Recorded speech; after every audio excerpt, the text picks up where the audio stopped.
আওতাদান, অনেকটা মাটির উপর খুঁটি দিয়ে তাবু গাড়ার মতো। আর এরপর সূরা আল গাসিয়ার 17 থেকে 19 আয়াতে আছে, উহারা কি অবিশ্বাসীরা দৃষ্টিপাত করে না পর্বতমালার দিকে, আল জিবাল কিভাবে উহাকে স্থাপন করা হইয়াছে তাবুর মতো। এখানে বলা হয়েছে যে পর্বতকে বসানো হয়েছে তাবুর খুঁটির মতো। এই খুঁটিগুলো তাবুকে শক্তভাবে ধরে রাখে। তাই এখানে আবারও বলা হচ্ছে যে খুঁটিগুলো মানে পর্বতগুলোর কারণে পৃথিবী ঢলে পড়ে না। এখানে আরেকটা ব্যাপার দেখতে পাবেন রাওয়াশিয়া শব্দটার মধ্যে, যার অর্থ পর্বতমালা। এই শব্দটার উৎপত্তি হয়েছে আরবি শব্দ আরশা থেকে। এই আরবি শব্দটা দিয়ে বোঝানো হয়েছে নোঙ্গরকে। নোঙ্গর ছুড়ে দেয়া বা নোঙ্গর গাথা হলো আলগা আল মিরসা। তাহলে এখানে নোঙ্গর দিয়ে জাহাজ থামানোর বদলে আমরা পর্বতকে থামাচ্ছি যাতে পৃথিবী ঢলে না পড়ে। এই কথাগুলো থেকে আমরা বুঝতে পারি যে মুহাম্মদের অনুসারীরা ভাবত যে পর্বতগুলো তাঁবুর খুঁটির মতো গেঁথে দেওয়া হয়েছে যাতে করে পৃথিবী ঢলে না পড়ে আর ভূমিকম্প না হয়। কিন্তু বাস্তবে এই কথাটা ভুল। পর্বত থাকার কারণেই ভূমিকম্প হয়। তাই কোরআনের এই আয়াতগুলোতে সমস্যা আছে। ডক্টর মরিস বুকাইলি এটা মেনে নিয়েছেন আর এটা নিয়ে আলোচনা করেছেন তার বই the Bible, the Quran and science. আমার বলা এই আয়াতগুলোর উদ্ধৃতি দিয়েছেন আধুনিক ভূতত্ত্ববিদদের মতে পৃথিবীর ত্রুটির কারণেই বিভিন্ন জায়গায় পাহাড় পর্বত তৈরি হয়। এসব ত্রুটির কারণেই পৃথিবীর ভূত্বকের গঠন বিভিন্ন স্থানে স্বাভাবিক থাকে। এ সম্পর্কে প্রশ্ন করা হলে জিওলজির একজন প্রফেসর ডক্টর ডেভিড ইয়াং বলেছেন, এটা সত্যি কথা যে অনেক পর্বতমালায় ভাঁজ হওয়া পাথর আছে, আর এমন প্রচুর পাথর আছে। তবে এটা সত্যি নয় যে এই ভাঁজের কারণে ভূত্বক স্বাভাবিক থাকে। বিভিন্ন জায়গায় ভাঁজ হওয়া পাথর দেখে বোঝা যায় যে ভূত্বক আসলে অস্বাভাবিক। অন্য কথায় বললে পাহাড় পর্বত পৃথিবীর ঢলে পড়া সামলায় না। এই পাহাড় পর্বতের কারণেই আসলে পৃথিবীর ভূপৃষ্ঠ ঢলে পড়েছে। বর্তমান সময়ের জিওলজিক্যাল থিওরি বলে যে পৃথিবীর শক্ত ভূত্বক বিভিন্ন সেকশন আর প্লেটে বিভক্ত, যেগুলো খুব আস্তে আস্তে নড়াচড়া করে। কখনো কখনো প্লেটগুলো আলাদা হয়ে যায়, যেমন উত্তর আর দক্ষিণ আমেরিকা আলাদা হয়ে যাচ্ছে ইউরোপ আর দক্ষিণ আফ্রিকা থেকে। কখনো কখনো তারা একসাথেই থাকে, একটা আরেকটার ভিতরে ঢুকে যায়, আরেকটার সাথে ধাক্কা খায়, আর এভাবেই ভূমিকম্প হয়। এভাবে পাহাড় পর্বত তৈরি হওয়ার একটা উদাহরণ পাওয়া যাবে মধ্যপ্রাচ্যে, যেখানে আরব দেশগুলো ইরানের কাছে চলে যাওয়ায় ইরানে তৈরি হয়েছে জাইগ্রস পর্বতমালা। যারা পৃথিবীর বিভিন্ন দেশে বিভিন্ন সময় ভ্রমণ করেছেন তারা দেখে থাকবেন যে পাহাড়ের পাশে বালির যে স্তর জমা পড়ে সেটা আনুভূমিক থাকে, সেগুলোই আস্তে আস্তে উপরে উঠতে থাকে। এখানে স্লাইডে আপনারা দেখতে পাচ্ছেন এই যে বালির স্তূপটা, এটা প্রথমে আনুভূমিক ছিল, পরে 75 ডিগ্রি উপরে উঠে গেছে। বালিগুলো এভাবে উঠে গেছে ভূমিকম্পের কারণে, আর এভাবে পাহাড় পর্বত তৈরি হয়। মাঝে মধ্যে প্লেটগুলোর মধ্যে ধাক্কাধাক্কি হয় আর নাড়াচাড়া শুরু হয়, আর এসব জায়গায় প্রচুর শক্তির উৎপাদন হয়। যদি প্লেটগুলো আলাদা আলাদা না হয়ে যায়, যে প্লেটগুলো পাশাপাশি থাকে তারা তখন কাছাকাছি আসতে থাকে, এতে তৈরি হয় একটা শক ওয়েভ। একটা প্লেট আরেকটা প্লেটের সাথে খুব জোরে বাড়ি খায়। কিছুদিন আগে একটা ভূমিকম্পের পর দেখা গিয়েছিল যে মেক্সিকোর কোকোস প্লেট হঠাৎ করে 3 মিটার উপরে উঠে গেছে। অবশ্য আপনার বাড়ি যদি হঠাৎ 3 মিটার উপরে উঠে যায় তাহলে বিপদ হয়ে যাবে। আরেক ধরনের পাহাড় আর পর্বত তৈরি হয় আগ্নেয়গিরি থেকে। পৃথিবীর ভেতর থেকে লাভা ছাই ছিটকে বাইরে বেরিয়ে আসে, তারপর উঁচু একটা পর্বত তৈরি হয়। এমনকি সমুদ্রের নিচেও এমনটা হয়। এখন আমরা এরকম একটা ছবি দেখব এই স্লাইডে, আশা করি আপনারা দেখতে পাচ্ছেন। পরিষ্কার না?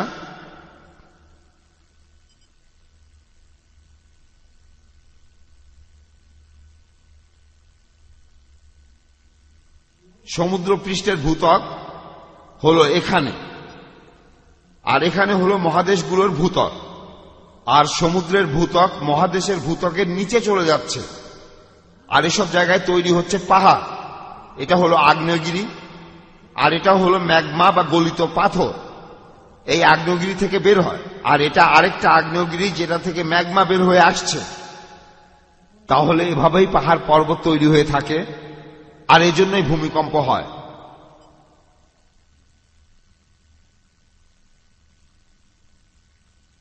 কিছু কিছু আগ্নেয়গিরিতে গলিত পাথর আগ্নেয়গিরির জ্বালামুখের মধ্যে ঢুকে পড়ে, আর এগুলো অনেক ঘন পাথরে পরিণত হয়। এ পাথর পৃথিবীর ভূত্বকের নিচেও ছড়িয়ে পড়ে। এগুলোর মুখ যদি বন্ধ করে দেয়া হয় তাহলে এগুলো প্লাগে পরিণত হবে।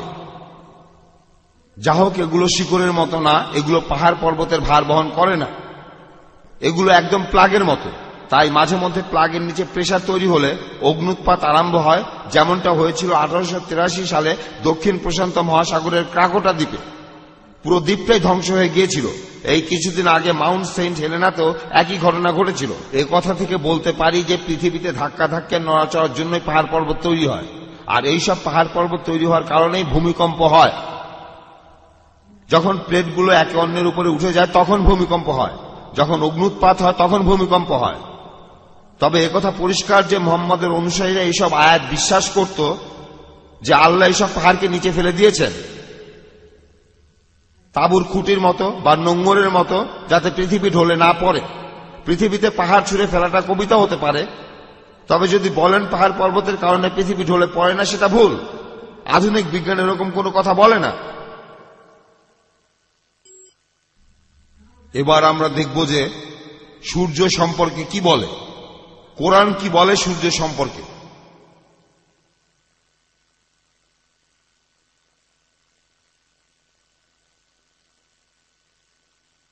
কোরআনে সূরা কাহাফের 86 নম্বর আয়াতে উল্লেখ আছে যে চলিতে চলিতে জুলকার 9 অর্থাৎ আলেকজান্ডার দ্য গ্রেট সূর্যের অস্তগমন স্থানে পৌঁছিল এবং সূর্যকে এক পঙ্কিল জলাশয়ে অস্তগমন করিতে দেখিল। আমি দুঃখিত, আজকের বিজ্ঞান, বিংশ শতাব্দীর বিজ্ঞান বলে যে সূর্য কোন পঙ্কিল জলাশয়ে অস্ত যায় না। এরপর আছে সূরা আল ফুরকানে 45 ও 46 আয়াতে উল্লেখ করা আছে, তুমি কি তোমার প্রতিপালকের প্রতি লক্ষ্য করো না কিভাবে তিনি ছায়া সম্প্রসারিত করেন? তিনি ইচ্ছা করিলে ইহাকে তো স্থির রাখিতে পারিতেন। অনন্তর আমি সূর্যকে করিয়াছি ইহার নির্দেশক। এটাকে কি বলবে? সূর্য কি? যদি সূর্য আপনার ঠিক মাথার উপরে থাকে তাহলে আপনার ছায়া পড়বে না, বা ছোট একটা ছায়া পড়বে। আর সূর্য অস্ত যেতে থাকলে আপনার ছায়াটা লম্বা হবে সূর্যের উল্টো দিকে। পৃথিবীর সাথে তুলনা করলে সূর্যের অবস্থান স্থির। সূর্যের কারণে ছায়া জায়গা বদলায় না। পৃথিবী ঘোরার কারণেই ছায়া জায়গা বদলায়। তাই যদি বিংশ শতাব্দীর আধুনিক বিজ্ঞানের কথা বলেন, এই সূরায় বলা উচিত, অনন্তর আমি পৃথিবীকে করিয়াছি ইহার নির্দেশক। এবার আমরা অন্য একটা বিষয় দেখব, সুলাইমানের মৃত্যু। এটা বিজ্ঞান কিনা আমি বলতে পারবো না, হতে পারে সমাজবিদ্যা। সুলাইমানের মৃত্যু সূরা সাবার 12 থেকে 14 আয়াতে আছে যে সুলাইমানের হয়ে জিন্না বিভিন্ন কাজ করত। যখন আমি সুলাইমানের মৃত্যু ঘটাইলাম তখন জিন দিগকে তাহার মৃত্যুর বিষয় জানাইল কেবল মাটির পোকা, যাহারা তাহার লাঠি খাইতেছিল। যখন সে পড়িয়া গেল তখন জিনেরা বুঝিতে পারিল যে উহারা যদি অদৃশ্য বিষয়ে অবগত থাকিত তাহা হইলে উহারা লাঞ্ছনাদায়ক শাস্তিতে আবদ্ধ থাকিত না।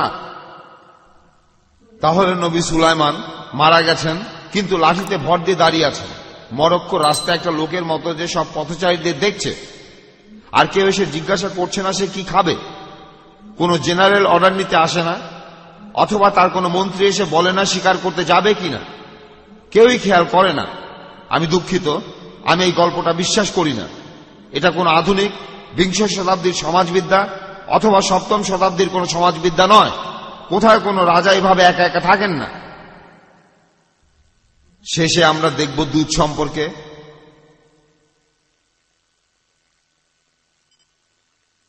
কোরআনে সূরা নাহলের 66 নম্বর আয়াতে বলা আছে, তোমাদের জন্য আমি গবাদি পশুদের মধ্যে উহাদের উদরস্থিত গোবর ও রক্তের মধ্য হইতে তোমাদিগকে পান করাই বিশুদ্ধ দুগ্ধ, যাহা পানকারীদের জন্য সুস্বাদু।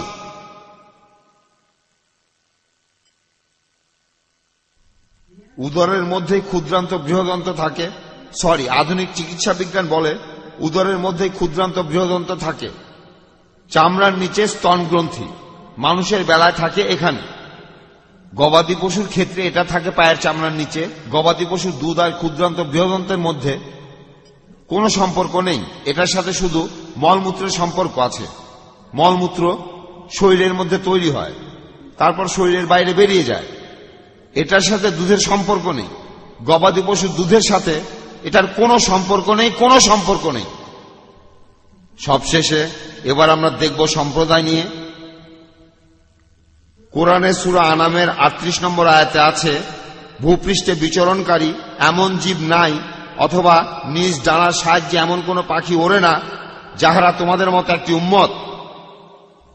বলা হয়েছে পৃথিবীতে এমন কোন জীব নেই অথবা নিজ ডানায় ওড়ে এমন কোন পাখি নেই। তারপর বলা হয়েছে যে সবই তোমাদের মতো একটি সম্প্রদায়। আর ধরে নিচ্ছি যে কোরআনে এই কথা আমাদের মানুষের উদ্দেশ্যেই বলেছে। এখন কিছু কিছু মাকড়সা আছে, যখন তারা মিলিত হয়, মা মাকড়সা তখন বাবা মাকড়সাকে খেয়ে ফেলে। আমি এর জন্য খুশি যে আমার স্ত্রী আমাকে খেয়ে ফেলে না। এমনকি মৌমাছির ক্ষেত্রেও অতিরিক্ত পুরুষ মৌমাছিগুলোকে তাড়িয়ে দিয়ে মেরে ফেলা হয়। আমি খুব খুশি যে আমার 4টা ছেলে মেয়ে আছে আর আমার স্ত্রী আমাকে বাড়ি থেকে তাড়িয়ে দেয়নি। এবার দেখি সিংহকে। যখন কোনো জঙ্গলে পুরুষ সিংহটা বুড়ো হয়ে যায়, একটা তরুণ সিংহ এসে বুড়োটাকে তার সিংহীদের কাছ থেকে তাড়িয়ে দেয়। এই তরুণ সিংহই তখন সেখানে রাজত্ব করে। তখন বাচ্চাগুলোকে কি করা হয়? তরুণ সিংহটা তখন সবগুলো বাচ্চাকে মেরে ফেলে। তাই আমার মনে হয় না যে আয়াতটা ঠিক আছে। সবাই সম্প্রদায় বাস করে না, সব পশু পাখি আমাদের মতো সম্প্রদায় বসবাস করে না। সবশেষে বলবো এটা পরিষ্কার যে কোরআনে বেশ কিছু বৈজ্ঞানিক ভুল রয়েছে। সাধারণভাবে কোরআন 7ম শতাব্দীর বিজ্ঞানের সাথে সামঞ্জস্যপূর্ণ। আমরা এখানে সত্যটা জানতে এসেছি। এখানে সঠিক তথ্যগুলো দেওয়ার যথাসাধ্য চেষ্টা করেছি। যদি আরো জানতে চান, এটা আছে আমার বইয়ে, the Quran and the Bible in the light of history and science. বইটা আপনারা এই অডিটোরিয়ামের বাইরে থেকেই কিনতে পারবেন। ঈশ্বর আপনাদের ঠিক পথে পরিচালিত করুক। ধন্যবাদ।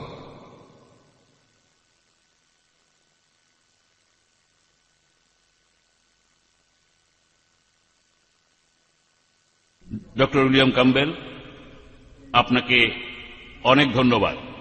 এখন ভাই সাবিল আহমেদ আপনাদের সাথে পরিচয় করিয়ে দেবেন আমাদের পরবর্তী বক্তা ডক্টর জাকির নায়েককে। আসসালামু আলাইকুম রহমতুল্লাহ। আমি আপনাদের সাথে পরিচয় করে দিচ্ছি বর্তমান সময়ের একজন বিখ্যাত পণ্ডিত ডক্টর জাকির আব্দুল করিম নায়েকের সাথে। তার বয়স 34 বছর। তিনি ইসলামিক রিসার্চ ফাউন্ডেশনের প্রেসিডেন্ট, যেটা ইন্ডিয়ার বোম্বেতে। পেশাগতভাবে শিক্ষাপ্রাপ্ত একজন চিকিৎসক হলেও ডক্টর জাকির নায়েক পৃথিবী জুড়ে পরিচিত ইসলাম এবং অন্যান্য ধর্মের উপর আন্তর্জাতিক খ্যাতিসম্পন্ন একজন বক্তা হিসেবে। ডক্টর জাকির কোরআন, হাদিস আর অন্যান্য ধর্মগ্রন্থের উদ্ধৃতি দিয়ে আর এর পাশাপাশি যুক্তি আর বিজ্ঞানের সাহায্যে ইসলাম ধর্মের বিভিন্ন মতবাদের ব্যাখ্যা এবং বিশ্লেষণ করেন আর ইসলাম সম্পর্কে অন্যান্য মানুষের ভুল ধারণাগুলো দূর করেন।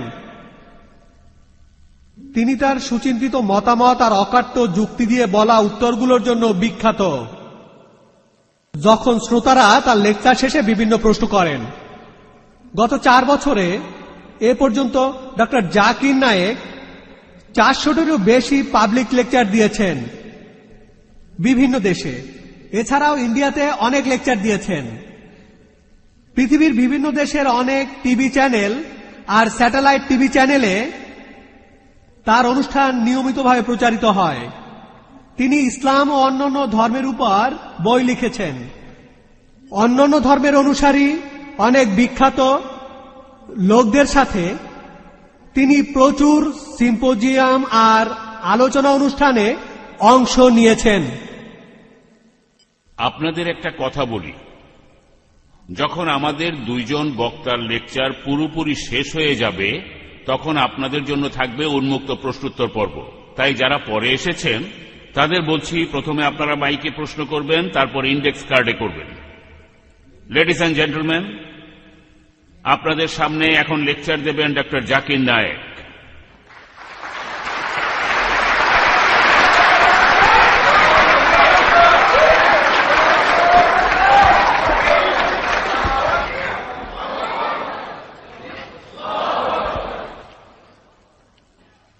अल्हम्दुलिल्लाह वस्सलातु वस्सलाम अला रसूलिल्लाह व अला आलि व सहाबी अजमईन अम्मा बाद अऊज़ु बिल्लाहि मिनश शैतानिर रजीम बिस्मिल्लाहिर रहमानिर रहीम सनूरिहिम आयातीना फिल आफाकी व फी अनफुसिहिम حتى يتبين لهم أنه الحق أولم يكفي بربك أنه على كل شيء شهيد بسم الله الرحمن الرحيم رب اشرح لي صدري ويسر لي أمري واحلل عقدة من لساني يفقهوا قولي শ্রদ্ধেয় ডাক্তার উইলিয়াম ক্যাম্বেল, ডাক্তার মাজাকাস, ডাক্তার জামাল বাদাউই, ভাই স্যামুয়েল নমান, ডাক্তার মোহাম্মদ নায়েক, আমার শ্রদ্ধেয় গুরুজনেরা এবং আমার প্রিয় ভাই ও বোনেরা, আমি আপনাদের সবাইকে স্বাগত জানাচ্ছি ইসলামী সম্ভাষণে। আসসালামু আলাইকুম ওয়া রাহমাতুল্লাহি ওয়া বারাকাতুহু।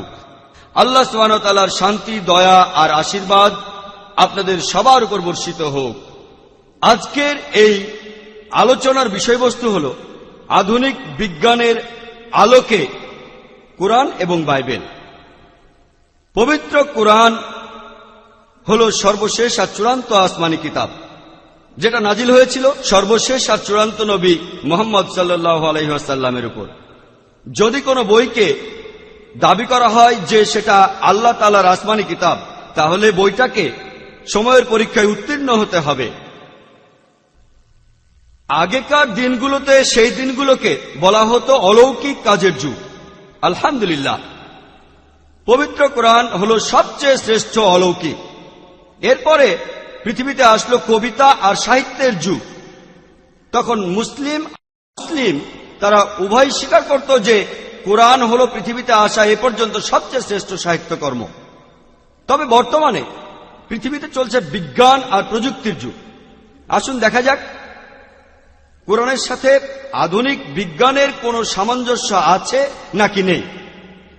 অ্যালবার্ট আইনস্টাইন বলেছেন, ধর্ম ছাড়া বিজ্ঞান সেটা পঙ্গু, আর বিজ্ঞান ছাড়া কোনো ধর্ম সেটা অন্ধ।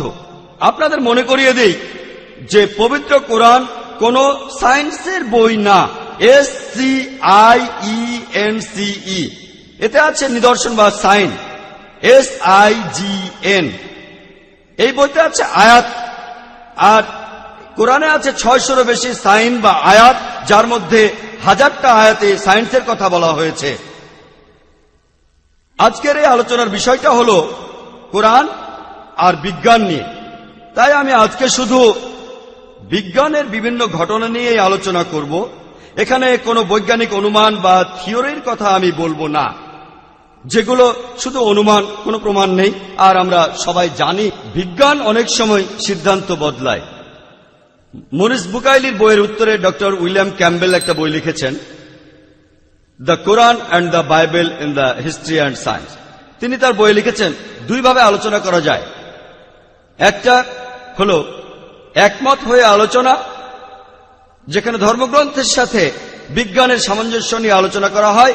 অন্যটা হল ভিন্ন মতের আলোচনা, যেখানে ধর্মগ্রন্থের সাথে বিজ্ঞানের বিভিন্ন অসামঞ্জস্যগুলো নিয়ে আলোচনা করা হয়। অসামঞ্জস্যগুলো নিয়ে এভাবেই ডক্টর উইলিয়াম ক্যাম্বেল বেশ সুন্দরভাবে বললেন। তবে আপনারা যদি কোরআনের কথা বলেন, যদি আপনারা ভিন্ন মত হয়ে আলোচনা করেন বা একমত হয়ে আলোচনা করেন, যদি আপনারা যুক্তি মেনে চলেন, আর যদি ভিন্ন জায়গায় আপনাকে ব্যাখ্যা করে বোঝানো যায়, তাহলে একজন মানুষও এটা প্রমাণ করতে পারবে না যে কোরআনের কোনো আয়াত আধুনিক বিজ্ঞানের সাথে অসামঞ্জস্যপূর্ণ কোনো কথা বলেছে।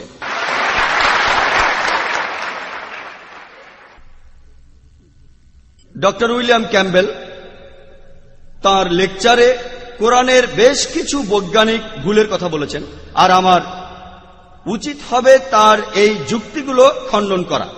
তবে যেহেতু তিনি আগে লেকচার দিয়েছেন, আমি তার মাত্র কয়েকটা যুক্তি খণ্ডন করব। তিনি বেশিরভাগ সময় যেগুলো নিয়ে কথা বলেছেন সেগুলো নিয়েই আমি বলবো, যেমন প্রাণীবিদ্যা আর ভূতত্ত্ববিদ্যা। অন্যান্য বাকিগুলো ইনশাল্লাহ পরে আমি সময় পেলে সব যুক্তিগুলোই তার খণ্ডন করব ইনশাল্লাহ।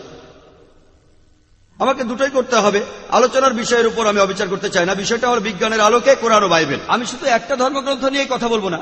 ডক্টর উইলিয়াম ক্যাম্বেল বাইবেল সম্পর্কে মাত্র 2-1টা কথা বলেছেন। আমি বাইবেল সম্পর্কেও বলবো ইনশাল্লাহ, দুই ধর্ম সম্পর্কেই বলবো ইনশাল্লাহ। আজকের বিষয়টার সাথে অবিচার করব না।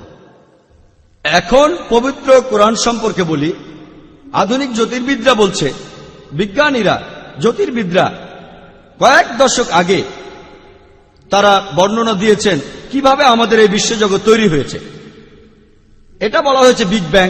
তারা বলে যে প্রথমে বিশ্বের সবকিছু ছিল একটা বিন্দুতে, পরে এটা বিস্ফোরিত হয়ে ছড়িয়ে পড়ে বিগ ব্যাং। এ থেকেই তৈরি হলো ছায়াপথ, তারা, সূর্য আর আমাদের এই পৃথিবী। এই কথাটাই পবিত্র কোরআনে সংক্ষেপে বলা হয়েছে।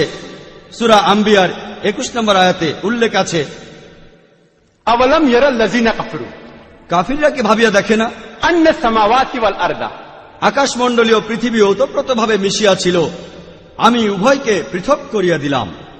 চিন্তা করেন, এই কথাটা আমরা জানতে পারলাম কিছুদিন আগে, আর কোরআন 1400 বছর আগে কথা বলে গিয়েছে। আমি যখন স্কুলে পড়তাম তখন শিখেছিলাম যে পৃথিবীর সাপেক্ষে সূর্য স্থির থাকে, পৃথিবী আর চাঁদ নিজ অক্ষের চারিদিকে প্রদক্ষিণ করছে, কিন্তু সূর্যের অবস্থান স্থির।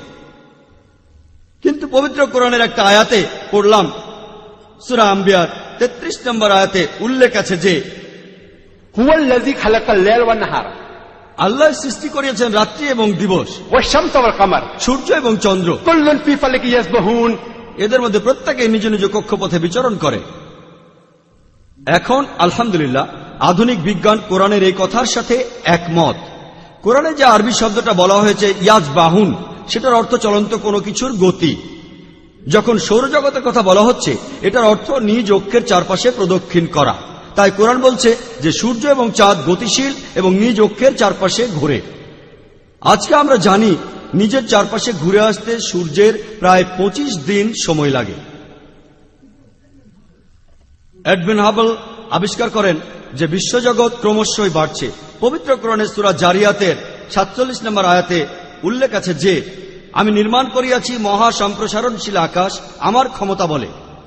এখানে আরবি শব্দ মহসিয়ানা, যার অর্থ অসীম সম্প্রসারণশীল বিশ্বজগৎ।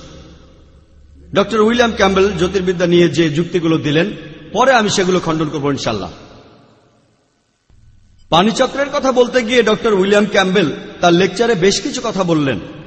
পবিত্র কোরআনে পানিচক্রের বিস্তারিত বর্ণনা দেয়া আছে। ডক্টর উইলিয়াম ক্যাম্বেল 4টা স্তরের কথা বললেন। তার বইতে তিনি 4র্থ স্তরে 2টো ধাপের কথা লিখেছেন। শেষ ধাপটার কথা তিনি স্লাইডে বলেননি, আমি জানি না কেন। তিনি লিখেছেন ড্রিপলিনশন, ওয়াটার টেবল, তিনি সে কথা এখানে বলেননি। হতে পারে এই কথাটা বাইবেলে লেখা নেই। তিনি বলেছেন যে পবিত্র কোরআনে এমন কোন আয়াত নেই যেখানে বাষ্পীভবনের কথা বলা হয়েছে। পবিত্র কোরআনে সূরা তারিকের 11 নম্বর আয়াতে উল্লেখ করা আছে, শপথ করো আসমানে যাহা ধারণ করে বৃষ্টি, অর্থাৎ বাষ্পীভবন।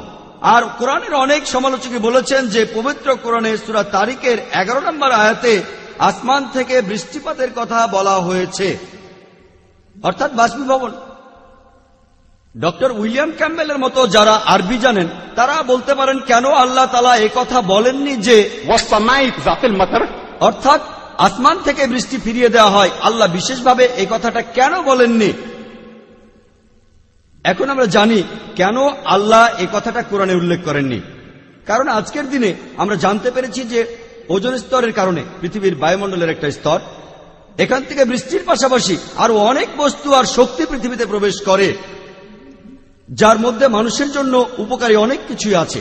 আকাশ থেকে শুধু বৃষ্টি আসে না, আমরা এখন জানি আকাশ থেকে টেলিফোন আর টেলিভিশনের বিভিন্ন তরঙ্গ আসে, আর এটা দিয়ে আমরা টিভি দেখি, যোগাযোগ করতে পারি আর রেডিও শুনতে পারি। আর এছাড়াও মহাবিশ্ব থেকে বিভিন্ন রকম ক্ষতিকর রশ্মি আসে, এগুলোকে ওজোন স্তর শুষে নেয়। যেমন ধরুন, সূর্যের আলোর অতিবেগুনি রশ্মিকে ওজোন স্তর শুষে নেয়। এরকম না হলে পৃথিবীর বুকে মানুষ জাতি বেঁচে থাকতে পারত না। তাই আল্লাহ সুবহানাহু ওয়া তাআলা অনেক উপরে, অনেক বেশি সঠিক যখন তিনি বলেছেন আসমান বৃষ্টিকে ধারণ করে।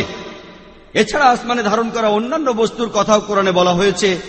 এজন্য আমার ভিডিও ক্যাসেট দেখুন, কোরআনে পানিচক্রের বিস্তারিত বর্ণনা দেওয়া হয়েছে। ডক্টর ক্যাম্বেল বাইবেল সম্পর্কে যা বলেছেন 1 নম্বর স্লাইডে তিনি প্রথম আর তৃতীয় স্তরের কথা বলেছেন, তারপর দ্বিতীয় স্তর 1, 3, তারপর 2, যে বৃষ্টির পানিকে তুলে নেওয়া হয়, তারপর আবার পৃথিবীর উপর বৃষ্টিপাত হয়। এই মতবাদটা হল ফাসফ মিলিটাসের মতবাদ খ্রিস্টপূর্ব 7ম শতাব্দীতে। তিনি ভেবেছিলেন সমুদ্রের পানিকে বাতাস উপরে তুলে নেয়, তারপর পৃথিবীতে বৃষ্টিপাত হয়। এখানে মেঘের কোনো উল্লেখ নেই। দ্বিতীয় উদ্ধৃতি দিতে গিয়ে ডক্টর ক্যাম্বেল বলেছেন প্রথমটা হলো তার মতে বাষ্পীভবন। আমিও এতে একমত। বাইবেলের সাথে একমত হয়ে আলোচনা করতে আমার কোনো আপত্তি নেই। তারপর বৃষ্টিপাত হয়, তারপর মেঘ তৈরি হয়। এটা কিন্তু সম্পূর্ণ পানিচক্র নয়। আলহামদুলিল্লাহ, পবিত্র কোরআনে পানিচক্রের কথা একেবারে বিস্তারিতভাবে বলা হয়েছে। অনেক আয়াতে আছে সেখানে কিভাবে পানি উপরে উঠে বাষ্প হয়, তারপর মেঘ তৈরি হয়, মেঘগুলো একসাথে জড়ো হয়, মেঘের সাথে ধাক্কা লাগে, বিদ্যুৎ আর বজ্রপাত হয়, বৃষ্টিপাত শুরু হয়ে যায়, মেঘ থেকে এভাবে বজ্রপাত হয়, তারপর বৃষ্টিপাত হয়, তারপর পানি আবার বাষ্পীভূত হয়। আলহামদুলিল্লাহ, পবিত্র কোরআনে পানিচক্রের সবগুলো স্তরে বিস্তারিতভাবে বর্ণনা করা হয়েছে, অনেক কথা বলা হয়েছে। সূরা নূরের 43 নম্বর আয়াতে এ কথার উল্লেখ আছে, সূরা রুমের 48 নম্বর আয়াতে, সূরা আল জুমার 21 নম্বর আয়াতে, সূরা আল মুমিনুনের 14 নম্বর আয়াতে, সূরা রুমের 24 নম্বর আয়াতে, সূরা আল হিজরের 22 নম্বর আয়াতে, সূরা আরাফের 57 নম্বর আয়াতে, সূরা রাদের 17 নম্বর আয়াতে, সূরা ফুরকানের 48 ও 49 নম্বর আয়াতে এই কথা বলা হয়েছে।